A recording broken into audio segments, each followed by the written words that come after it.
अगर आप भी हलकट भोजपुरी आइटम के वीडियो सबसे पहले देखना चाहते हैं तो चैनल को सब्सक्राइब करें और घंटी दबाना ना भूलें।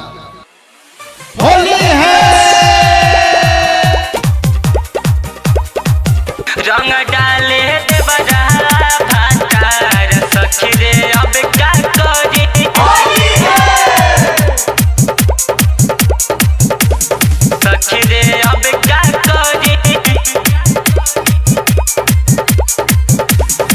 झरा झरा भीजा काटे चोलिया हमारा सखी रे अब क्या करी।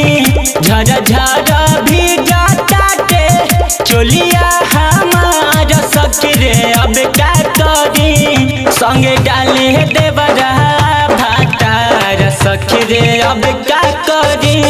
रंग डाले देवरा भातार रंग डाले देवरा भातार सखी रे अब क्या करी। होली है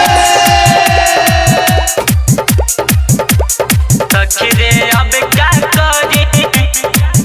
रंग डाले देवरा भातार सखी रे अब क्या करी। लेके पीछा गाड़ी घूमे घर के भीतरिया हर घड़ी रात ताटे हमारे पनजरिया।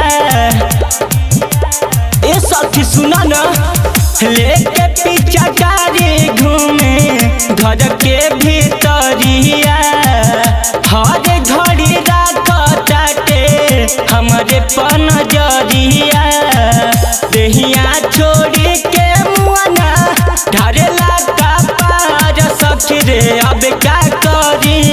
संग डाले देवरा भातार सखी रे अब क्या करी।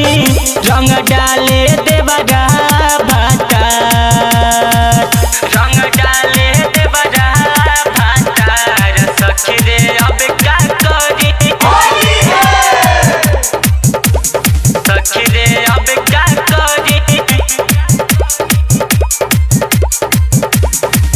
पियाऊ सिकंदर मजा लूटले जवानी के देवरा बबलुआ डाले सड़िया में पानी के।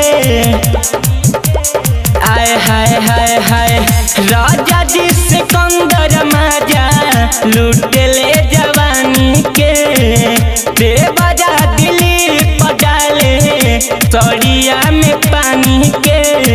रंग रंगी दोनों गलिया कोयले बाड़े लाल सखी रे अब क्या करी। संग डाले देवरा भातार सखी रे अब क्या करी। रंग डाले देवरा